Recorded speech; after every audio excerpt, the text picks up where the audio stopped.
بسم اللہ الرحمن الرحیم۔ السلام علیکم دوستو، آپ سب کو طب نبی صلی اللہ علیہ وآلہ وسلم میں خوش آمدید۔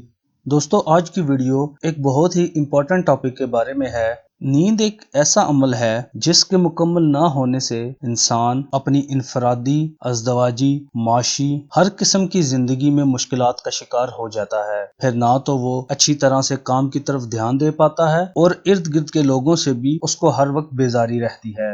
اکثر لوگ جب رات کو سونے کے لیے بستر پر لیٹتے ہیں تو ان کو نیند نہیں آتی۔ اس کو انسومنیا کی بیماری کہا جاتا ہے۔ کچھ بچوں کو رات کو سوتے وقت ڈر لگتا ہے، ان کو نیند تو آ جاتی ہے لیکن اکثر و بیشتر وہ کوئی ایسا خواب دیکھتے ہیں جس کی وجہ سے وہ اچانک ڈر جاتے ہیں۔ اس قسم کے تمام مسائل کے لیے ہم آپ کے لیے آج 2 دعائیں لے کر آئے ہیں۔ ان دعاؤں کو پڑھنے اور اس وظیفے پر عمل کرنے سے انشاءاللہ تعالی آپ بے خوف ہو جائیں گے اور پرسکون نیند حاصل کر سکیں گے۔ یاد رکھیے گا، آپ کے سبسکرائب کرنے سے ہماری حوصلہ افزائی ہوتی ہے، اس لیے ہمارے چینل کو سبسکرائب کریں اور اس ویڈیو کو بھی شیئر کریں تاکہ زیادہ سے زیادہ لوگ اس سے فائدہ حاصل کر سکیں۔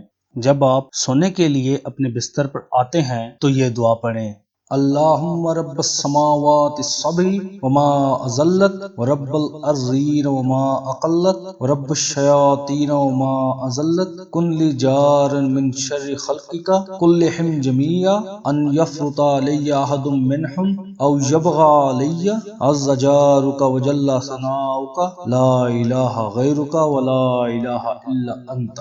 اس دعا کا ترجمہ کچھ یوں ہے: اے اللہ، 7 آسمانوں اور جو کچھ ان کے نیچے ہے ان سب کے رب، اور زمینوں اور جو کچھ ان کے اوپر ہے ان سب کے رب، اور تمام شیطانوں اور جو کچھ انہوں نے ڈھانپ رکھا ہے ان سب کے رب، اپنی تمام کی تمام مخلوق کے مقابلے میں میرا ساتھی بن جا۔ کہیں ان میں سے کوئی مجھ پر زیادتی نہ کرے یا ان میں سے کوئی مجھ پر سرکشی نہ کرے، کیونکہ تیرا پڑوسی عزت مند ہے، تیری تعریف جلیل القدر ہے، اور تیرے علاوہ کوئی معبود نہیں اور تیرے سوا کوئی عبادت کے لائق نہیں۔ دوستو، دوسری دعا کچھ یوں ہے کہ ہمارے پیارے رسول اللہ صلی اللہ علیہ وآلہ وسلم نے فرمایا: اگر کوئی تم میں سے نیند میں ڈر جائے تو یوں کہے: اعوذ بکلمات اللہ التامات من غضبہ وعقابہ وشر عبادہ ومن ہمزات الشیاطین وان یحضرون۔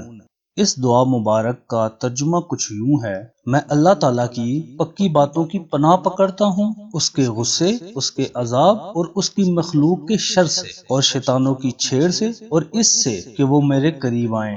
دوستو، آپ جب بھی رات کو اپنے بستر پر سونے کے لیے لیٹیں تو ان دونوں دعاؤں کا ضرور اہتمام کریں۔ انشاءاللہ تعالی ان دعاؤں کی برکت سے آپ ایک پرسکون نیند حاصل کر سکیں گے اور ساتھ ساتھ بالکل بے خوف اور بے ڈر ہو جائیں گے۔ اللہ پاک آپ کو اور ہمیں پرسکون نیند عطا فرمائے۔ لائک اور شیئر ضرور کیجیے گا۔ ملتے ہیں اپنی نئی ویڈیو کے ساتھ، تب تک کے لیے اللہ نگہبان۔